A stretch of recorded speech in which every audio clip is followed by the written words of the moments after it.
What they do is, what they do is, in order to sell insurance as an investment, what must these agents do?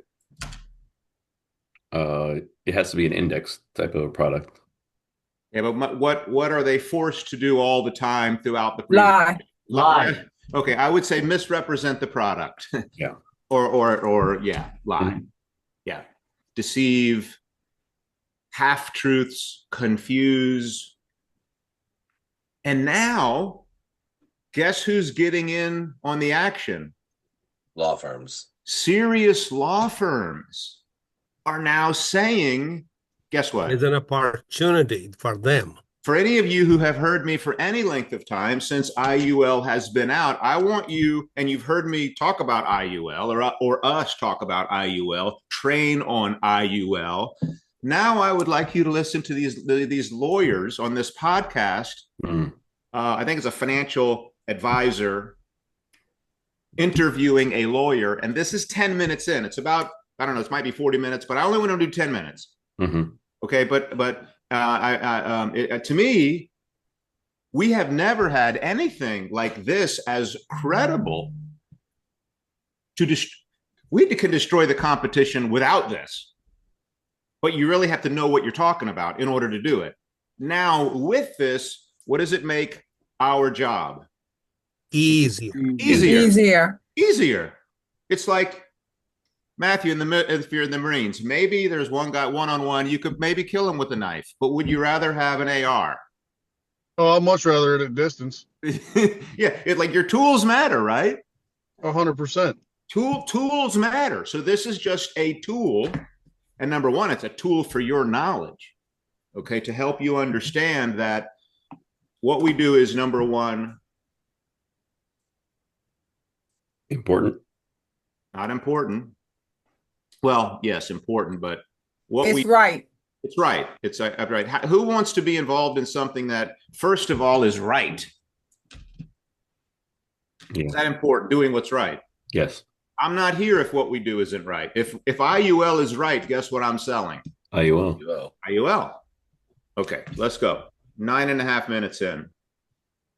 Qualified retirement accounts are going to just be taxed to death when they start taking the required minimum distributions. And by the way, this guy is a criminal attorney his whole life, and he's very successful.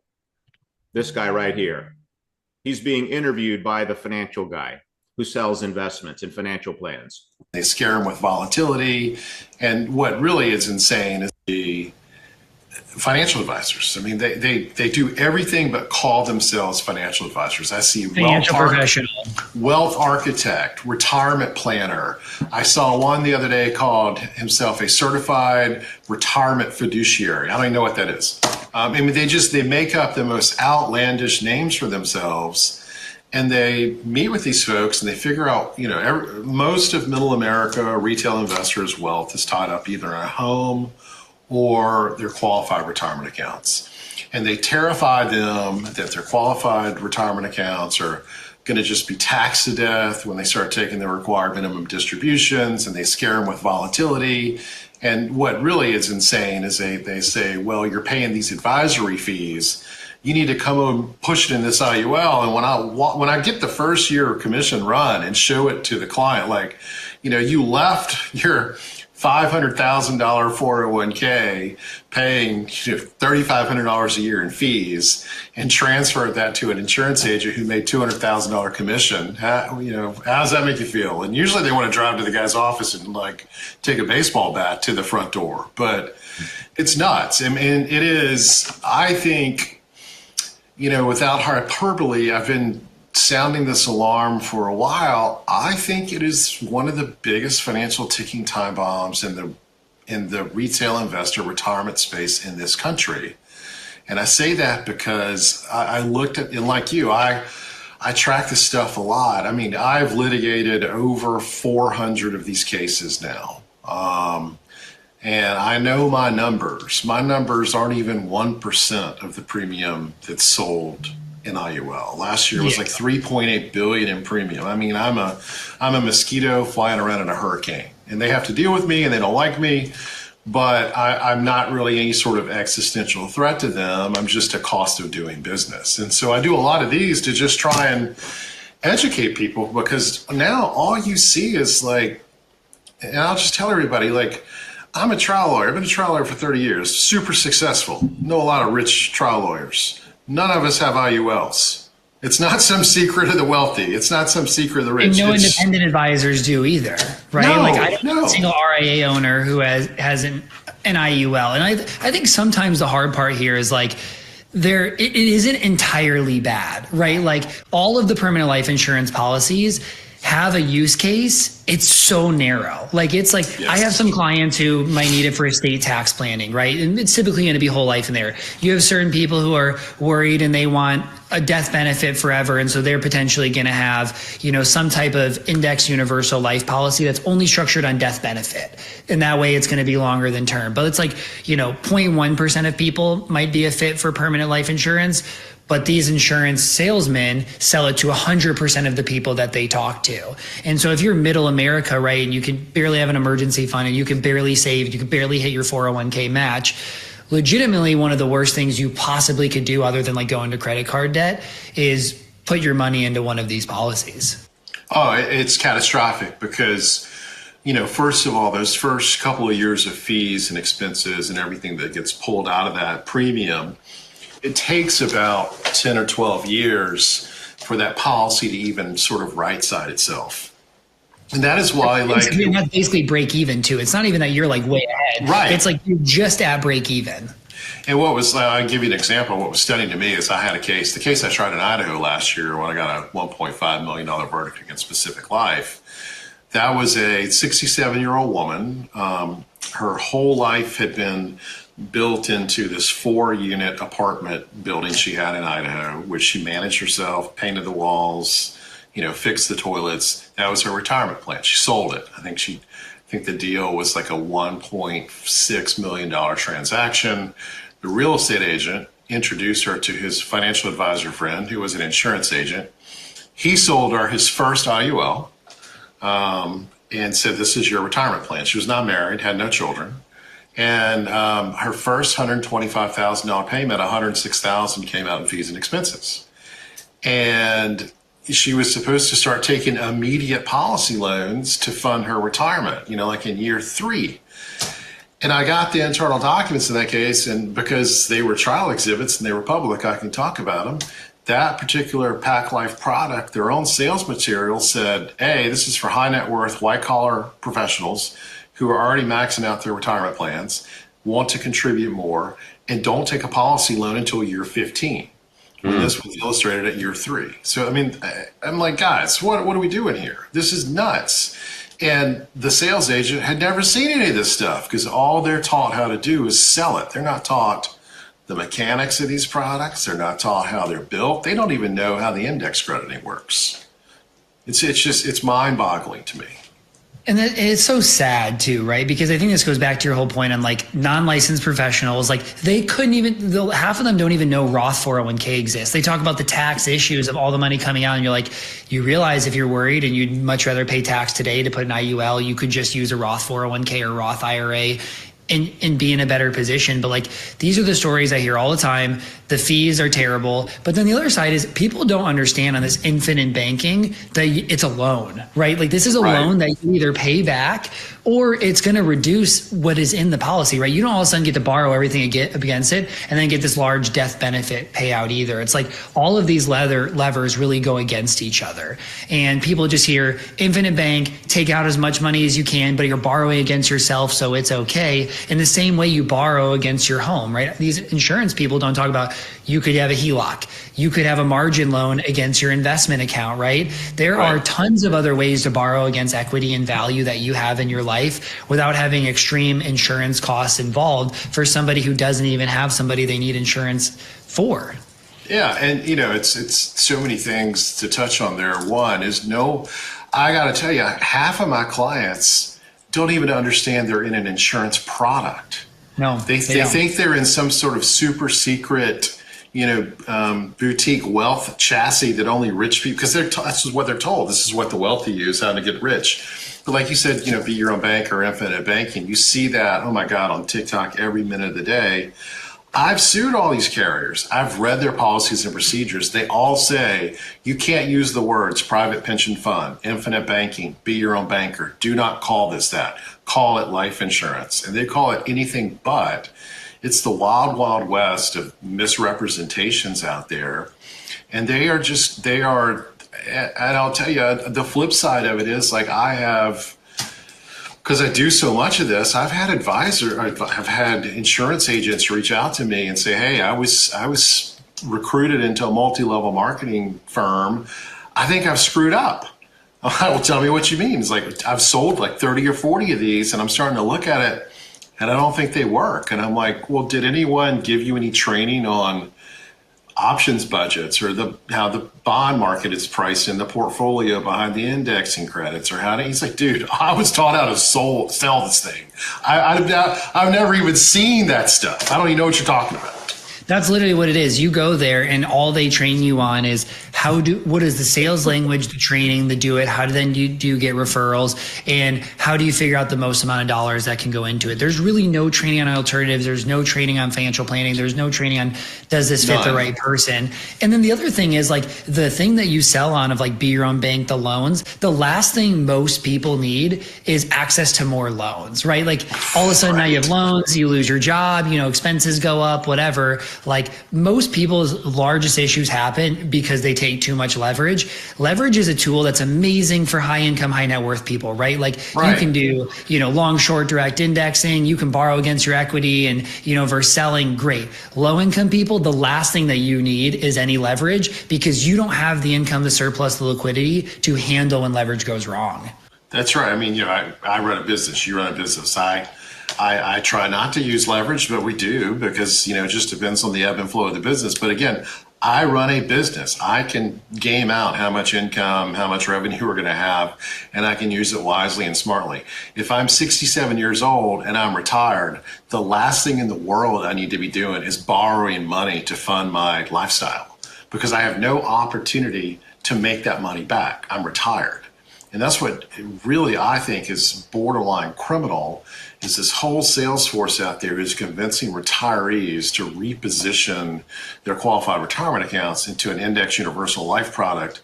And I have a lot of cases because there is a very strong sales force in the IMO world that pitches that and they fund the IUL. And then in year 2, they take a policy loan to pay the tax consequence of what they remove from the qualified retirement account. And those immediate policy loans begin a cannibalization of the IUL because you're layering in those early years where you've stripped out the big fees and commissions out. Now you're layering in loans, but then they use a little trick where they do the index crediting so they can show in the illustration how this is always going to be positive. But what happens is they get their annual statement and it's worth 0. And then eventually they get a lapse notice. And then, as you know, because they're never told, like if you borrow out of this money, well, first of all, they're never told you're borrowing. They say it's income that you're unlocking. But when you unlock that tax-free income with a policy loan and the policy lapses, the government says, hey, man, you owe some tax on your ordinary income gain there. So pay it off. And here's a secret for everybody, right? Any type of borrowing is tax-free. You don't pay tax on borrowing. In any spot, you pay an interest cost. So in no way is tax-free to borrow against money that you already have. Like I don't know. It's crazy. It makes me mad that like this exists, that people can get away with it. I'm glad there's people like you who are kind of standing up and trying to set aside, because I don't think there's enough even information on social for people to know yet that it's wrong, or 2, that there's like a defensible case, because we know financial literacy is low in the country in general, right? So the more complexity that you can kind of trick people in on these words, obviously people are going to believe it. Everybody believes the ultra wealthy have different tools, and they slightly have some different tools, but not like this, right? Their different tools are just, potentially private investments. But the reason why you protect against lower net worth or lower income people from it is because most private investments end up being 0. Some work out, some don't. But you also have a lack of liquidity. High net worth people can handle lack of liquidity for long periods of time. Low net worth people can't. Like in general, though, most high net worth people have real estate, businesses they own, and stocks and ETFs, right? Like That's it. you have the access to all of that as a lower income person. Maybe you have less contributions, but at the end of the day, right? Like it's not, don't look for these get rich quick schemes or things that are only to the high net worth, because that doesn't really exist. The other thing I want to hit on though. Really great. What do you think about that? Amazing. I think it's great. You giving us that? Of course. Comments. I don't mean to get off the agenda, Matt. No, but I am mad at you. We need that. I mean, but we're in a war. Absolutely. We expect that we'll be off the agenda, but we'll be on the agenda that's pertinent still. Yeah. So I mean, we understand, but we do understand that this was not the agenda, but we like what we heard. okay, good. Because yeah. Christian, I think what was so profound was he mentioned that the country already has a very low financial literacy IQ, right? And they're bringing out these very convoluted products to make it even more complex. So the average person can't even understand the basic. How can they understand the most complex, right? So that's what they're using to extract money from people. That's right. You mentioned that there's not enough people out there teaching the right stuff. That's right. So TikTok every day talking about being your own bank, and their own policies say you can't use those words. So That's they're right. the policy is saying. This is our competition. And it's a big problem. It's a huge, huge problem, Christian. The lady, I think I mentioned it to you. She gave out $25,000, her 401k money, her retirement money. Really did happen. And it was 2 years ago she gave $25,000. So after I talked to her From her 401k into a life insurance policy. yes, sir, IUL. That is madness. Yeah. That's total madness, and she has no other money. So then I talked to her. She really got mad. She called. Guess how much money she got back? How much? 20,000. They ate in 2 years. They took $4,000. And that's criminal. That's criminal. And that's what he says. That guy just said, the cost in first 2 to 3 years is so much. It takes years to make it back. To break even. break even. And probably wouldn't even happen in her lifetime. So this is really that really. Now the planner guy said that about 21% of the population, in some cases, maybe whole life would be appropriate. No, 0.1%. 0.1 or 1. He said 1. I thought he said 21. No, he said 0.1. Are you sure about that? I wrote it down. Yes. I wrote it down. I heard that thing twice, and I thought he said 21%. Go back and listen. No. Okay, well, if he said 0.1, then I agree. Because 21% is high. Too high. Is too high, yeah. especially in the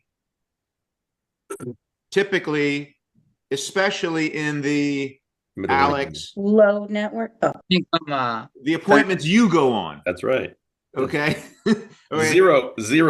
It's right, Hector. It's like, how many appointments have you been on in your career that Nita is appropriate for one of these? Like in middle America, it's not appropriate for anyone working class. No. Yeah, if you got millions and you want to protect your estate, and what's the federal one-time exemption on estate gift taxes? Probably like 5 million or so. No, 13.9, I believe. It's 13 million now. So for anybody who has over $13 million, okay, let's talk about your estate gift tax problem. Correct. But if you don't have any money, guess what? What are we talking about? You don't have a tax problem. Correct. Okay.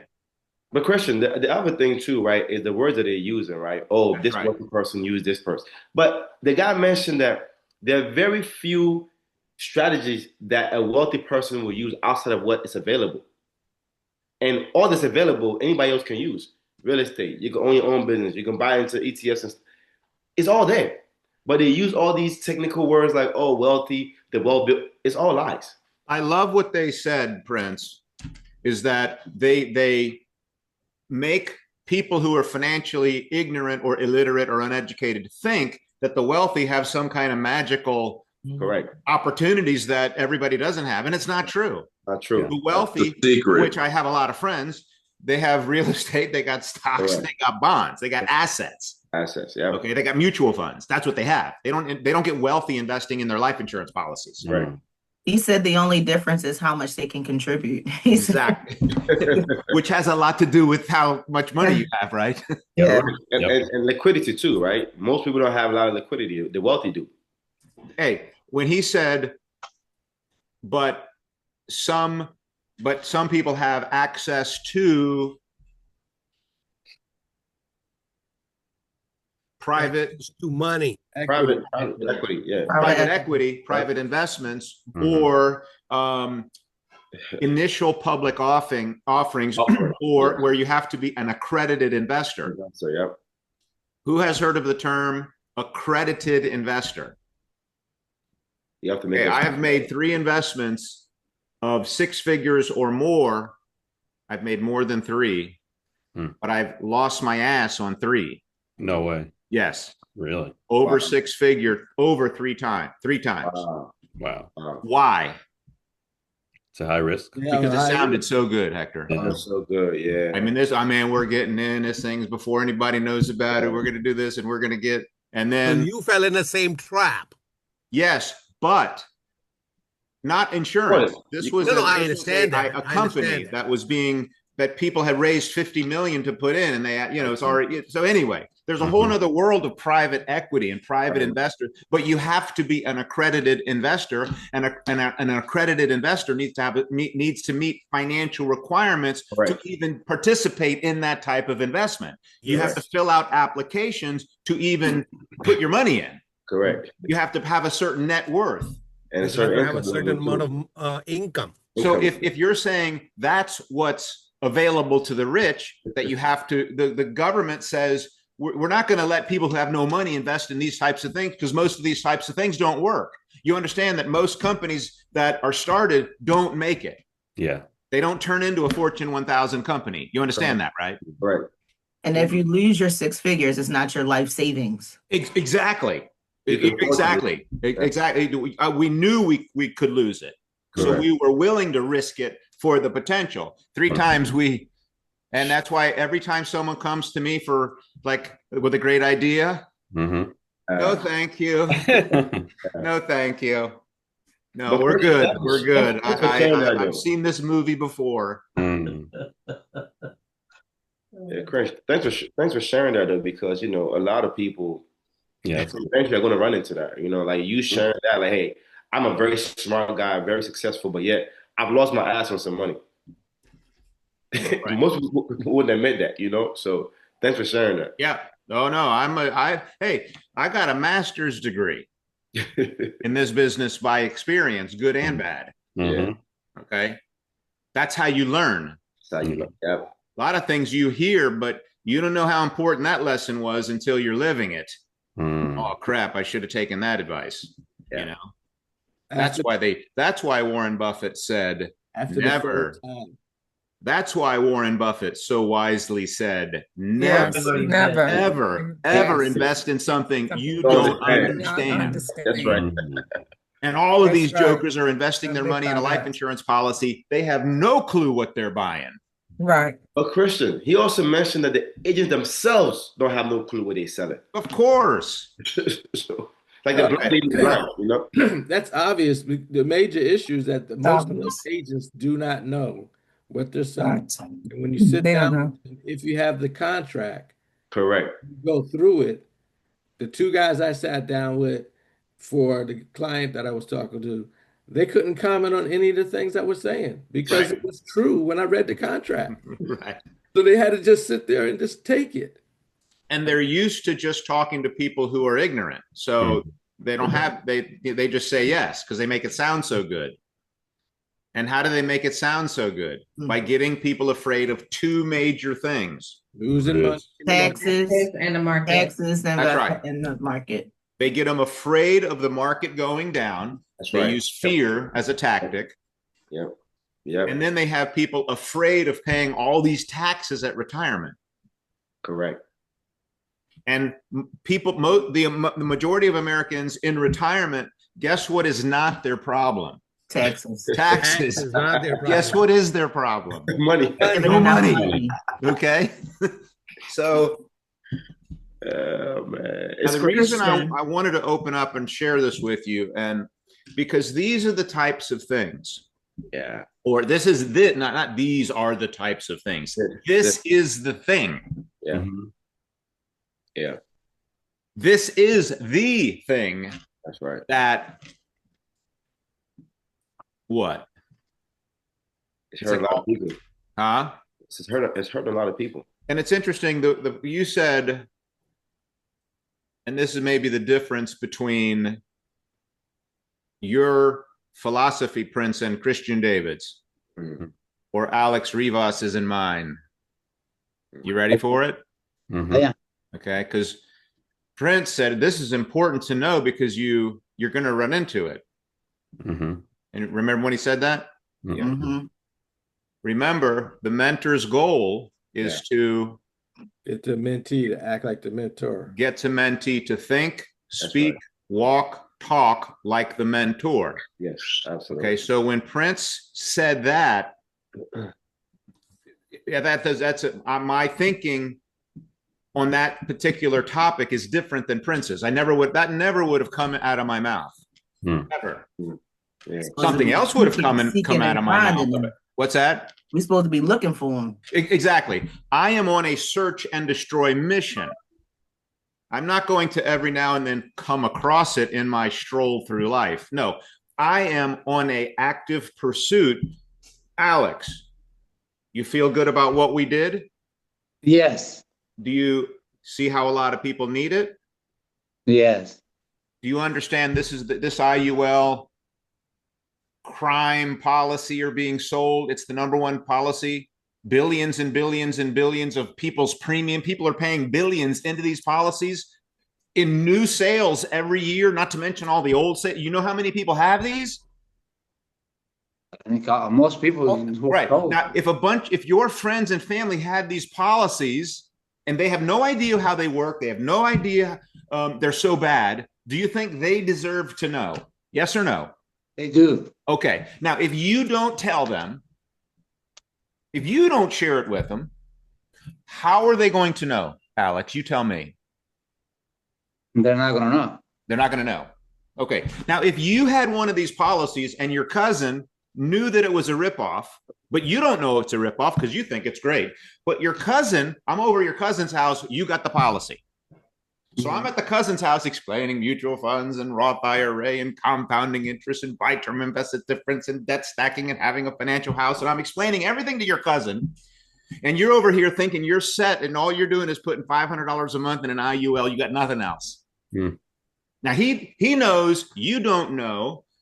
And the only way for you to know is to have your cousin bring me over to your house. What do you want your cousin to do? Bring you over to my house. How soon? Immediately. It's $500 every month is going in there. Yeah, exactly. So now that's not the case. You know, but your cousin, your brother, doesn't your sister, don't know. Your neighbor, the guy you work with, the guy you went to school with, the guy you go to church with. Guess what? The guy you were in the Marines with, guess what? He doesn't know. They don't know. And there's only one way for him to know, probably. And if he finds out, it will probably be accidentally. But we are supposed to operate on purpose. We're supposed to be purpose driven. Now, do you believe in low cost term life insurance and never invest money in life insurance? Just use it for protection? Yes. Okay. Do you believe in compounding interest in mutual funds? It's not the mutual fund. It's the 10%, 11%, 12%, 9%. Get your money doubling every 6, 7, 8 years. That's what's the magic of a mutual fund. It just historically, people's money in mutual fund doubles every 7.2 years at 10% in the S&P 500 for 100 years. Your bank account is paying you 2%. What's 72 divided by 2? 36. So would you rather have your money doubling every 36 years or every 6, 7, or 8 years? 6, 7 years. Yeah, that you can see how that's going. Okay, I don't want to go on. But David has a question. When you, Matt, there's two people. Remember, never this is very, very important. Mm-hmm. Most people are more motivated to a cause than they are to making more money. Okay. Movement. Most people are not very money motivated, meaning they don't. I'm sorry, my plumber is here. I am going to give me a minute and you take over. David, you had a question. What was it? Oh, yeah. Go ahead, Cap. You go ahead and take care of your plumber. We got you. And then I'm just trying to get some clarifications and better understanding. So how is it that the UILs, how is it not illegal? Because it's like they intentionally. It's because when you go look at, if you look at an IUL, it's 50 to 100 pages, and it tells you everything that they're doing illegal, written purpose. It's just the same as all insurance has always been, all cash value insurance. It tells you that it's what it's doing in the policy if you read it, but are you going to read 100 pages that you don't understand what it's talking about with tons of definitions? It tells you this isn't an index. This doesn't invest. We don't have to give you what we say we're going to give you. It's going to become zero. You're going to get a low rate of return. You don't believe the non-guaranteed pages. It tells you in it. That's why when the people sue them, a lot of times they don't win because it's the consumer's fault for not reading the. Listen, David, if I sold you a car and I told you this car is going to get free oil changes and free tire rotations forever, and you're like, awesome, I'm doing it, and then you bought it and you come back in 3 months to get your first oil change and I don't work there anymore. And you say, Matt said it was going to give me free oil changes and free tire rotations. And the owner of the dealership says, show me in your contract because Matt don't work here no more. And it doesn't say it in your contract. Are you going to get free oil changes and free tire rotations? Wow. No, not at all. Is it your fault that you didn't read the contract? Yeah. That's the same with all these people. So there's lots of disclosures on the U4s and there's lots of lawsuits, but every one doesn't win because it's in the document that says this thing you're buying is going to not perform like you think it is. Basically, is what it says. David, what was the question, real quick? How come they're not illegal? What? How come they're not illegal is the question. IULs. Gotcha. It's a nasty world out there. Wow, man. But remember, the fact that they're not illegal. That's right. Gives us a reason to work. Yeah, man. It motivates me even David, more. it gives you the opportunity to. That's right. Help a lot of people. Yeah. Help a lot of people. And when you help a lot of people in any business, like if you're a doctor and you help a lot of people, if you're an accountant and you do a lot of taxes, make a lot of money. You make a lot of money. Yeah. The key to making a lot of money is to help a lot of people. Yeah. In whatever you're doing. That's right. Christian, the website, with the lawsuits and this video that you shared today, I think these are two critical and major resources that we can add to our arsenal. Because at the end of the day, people are hearing it so much on TikTok and wherever else that you need to be armored to be able to have those conversations. Even when you're not right, when you're speaking, they think you making stuff up. So when you have other things saying the same thing as you saying, it just helps to be able to get a point across. So those resources are really excellent. Thank you for taking the time to identify those. The website that shows it actually has, the people that are selling this, and it has a hit list basically of who they're going after. Yeah. And that's huge. This is big, man. It is. Yeah. Wow. This is like a new day in the financial industry. Yeah. Where's the website? Christian posted it on Telegram, the lawyer website, the law website. Really, really excellent, man. But I just wanted to say, I think it's also important to note who mainly, not saying that it's not anyone outside of this realm, but who mainly they're targeting with IUL products. And even though it is middle income America, they do want it to be kind of a person that's making closer to 6 figures or more, right? Because the goal in the beginning is one, for them to be able to afford the high premium, right? Because the cost is expensive. So they're targeting people who make a little bit more money so that they can afford the premium. They also like to target people who may have money already in a retirement account so they can convince them to pull money out of their retirement account and put it into the That's IUL. crazy. So if you know anyone who makes six figures, maybe they're a nurse, a doctor, a lawyer, many of those people, maybe they engineer, if they make over six figures and they have life insurance, chances are they have an IUL plan. Absolutely. And they're after the young people also. Or the older one. Yeah, they They're are. more after because the younger people are more on a TikTok. Correct. They're more on a social media than the older folks. Correct. And the news people, they talk about their taxes and savings, and they don't have any ways to reduce their taxes. So you use this, hey, you can start putting the money in. You can start putting the money in, and that you can tax-free, tax-free, tax-free. So if you want to lower taxes, start a business, get licensed with us. That's right. Now you have a 1099 part-time side hustle. Now you can lower your taxes in a legal way. That's right. By writing off things that can be used correct for your business and your living. That's Shane Perry said That's how you lower your taxes. I think a question that he asked that I think is huge that we all should practice and learn and use more often is, have you ever been approached by anybody selling you insurance as an investment? I like that question. I think that's a huge, especially business owners, business owner to business owner. Can I ask you a question? That's a great question. Have you ever been approached by somebody selling you insurance as an investment? But would they know? Hey, most of the people that I've talked to that have the IULs. I can't believe how fast time goes. Yeah. The big ones don't even know that they've been sold insurance. When I sat through a presentation of an IUL guy, he never mentioned insurance. Yeah, Jennifer bought it as an investment. But that's, I like the question because it opens up it doesn't say your insurance product's terrible and put them on defense immediately.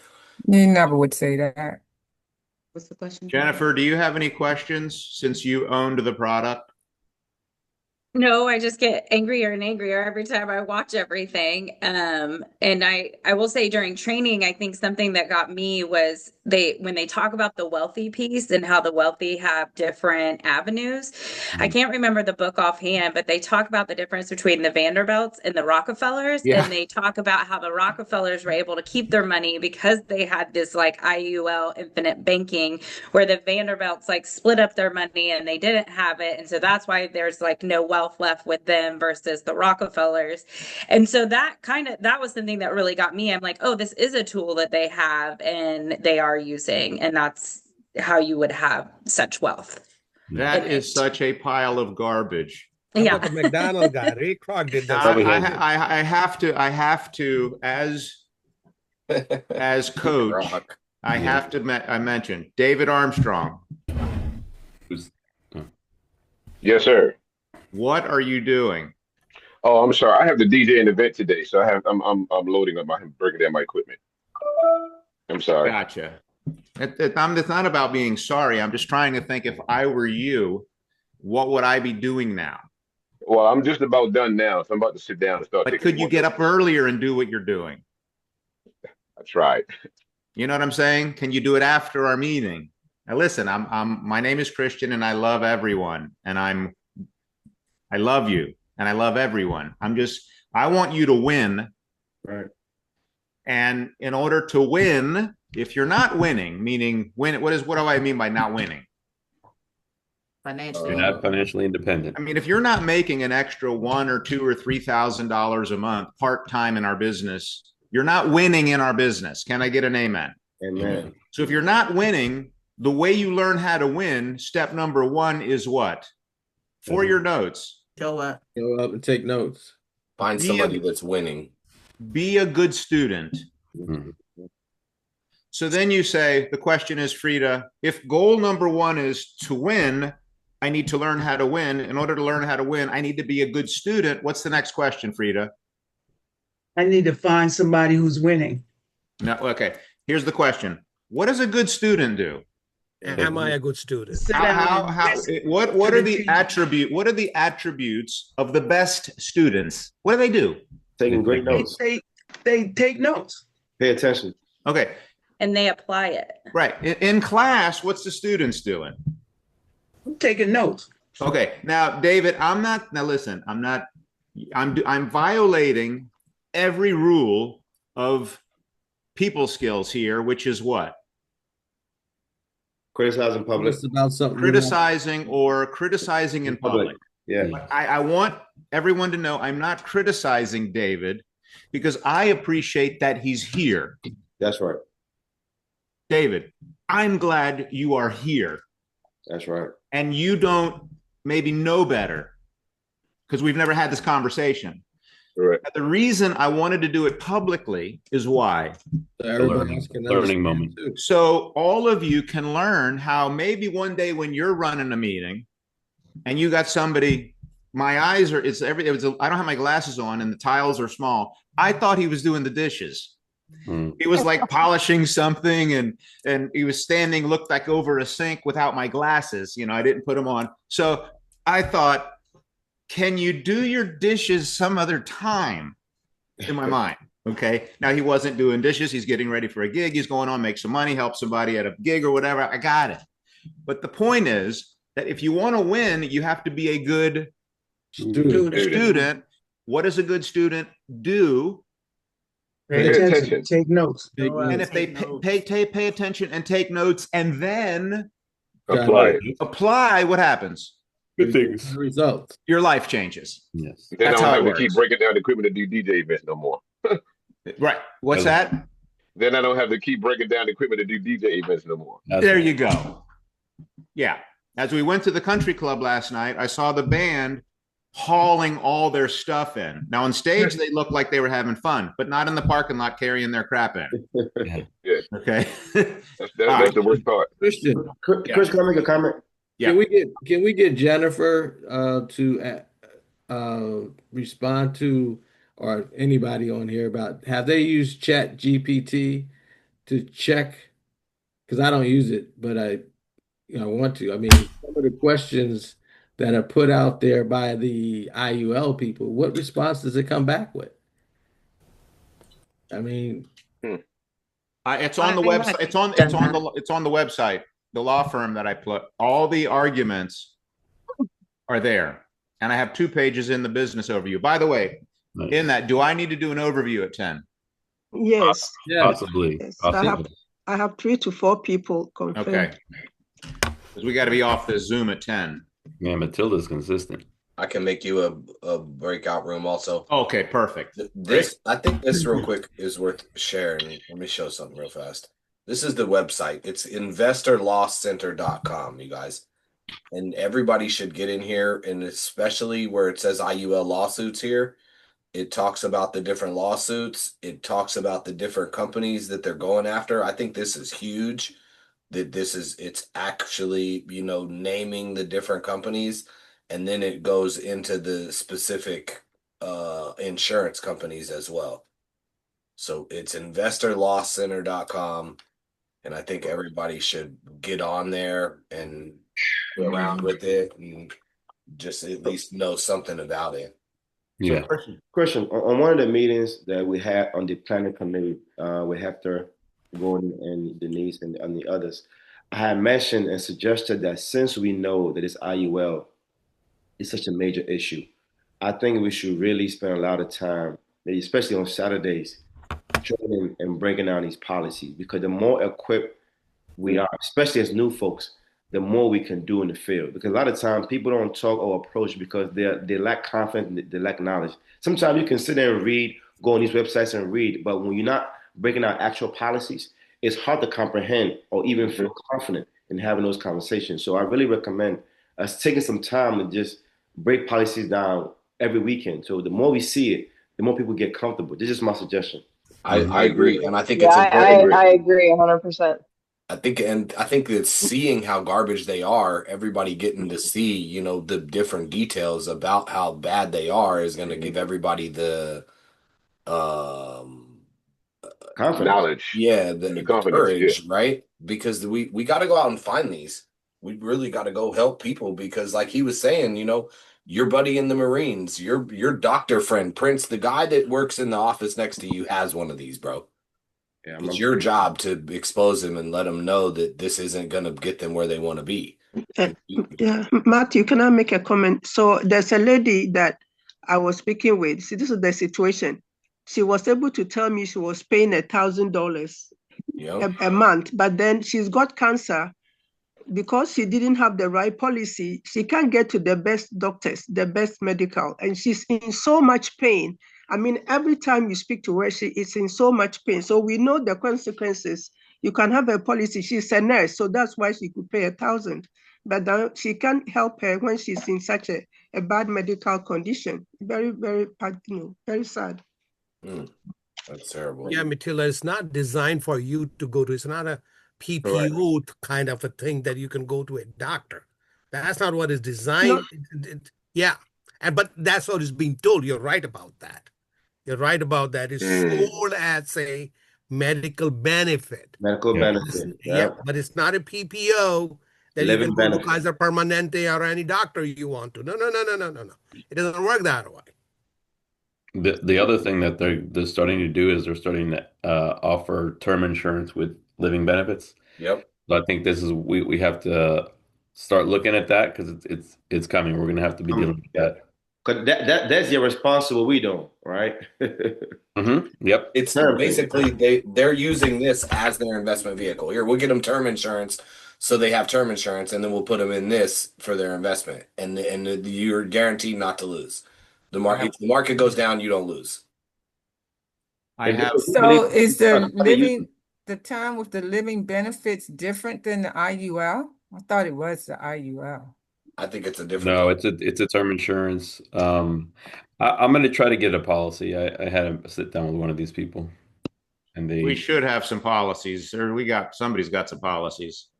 I'm talking about they're offering term insurance with living benefits. Yeah, well, ours has a living benefit, terminal illness living benefit. Correct. Yeah, somebody asked me that, and I said that, and it was like, "That's not what I'm talking about." The problem is, Hector, with that is, I have to create a slide. Yep. To really make this point, because it's not easy. It's simple, but I need to find the right analogy, because the best way to communicate is through story, a parable, an analogy, and I'm trying to figure it out. They say they have term insurance and living benefits, but Hector, That's a big but. That's a big but. But what? What's the but? They have a way to use it. They have it, but they don't sell it. Yeah. They don't sell it. It's there for They only sell it to people who ask. People know. Correct. Going back to Shonda's point, great point. Shonda, what was your point earlier? I don't remember. Shonda's point was they're trying to sell IUL to people who have as much money or make as much money as possible, because the only way in the life insurance industry you can make a living is by selling high premium products. So trying to sell insurance to people, if you try to sell term insurance to people who don't have money, guess what? They still won't do it. There's no money in the business. It's not high premium. There's no money in sell. No insurance company can keep a sales force and have them sell term insurance.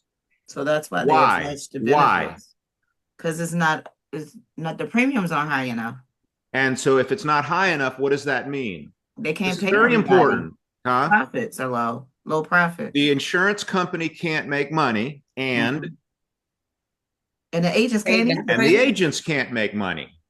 Now, it's good for the client, but it's not good for the company or the agents. The agent or the company. So in order to have a successful business succeed, we're going on 50 years, the product must be good for both. For the company, the company, the agent, And the client. And the client. Yeah. Right. So because term insurance is good for the client, but not the company or the agent, they don't sell it unless they get sued by a lawyer, or we show up and educate them on term insurance. And that's what they say, oh, we have that too. And then they say, oh, you wanted term insurance. We have term and our term is better than theirs. Yes, but what? What's the big but? Why didn't you offer to me in the first place? Because I made way more money selling you what I sold you. And if I would not have made more money selling the term insurance, that's why I'm telling it to you now.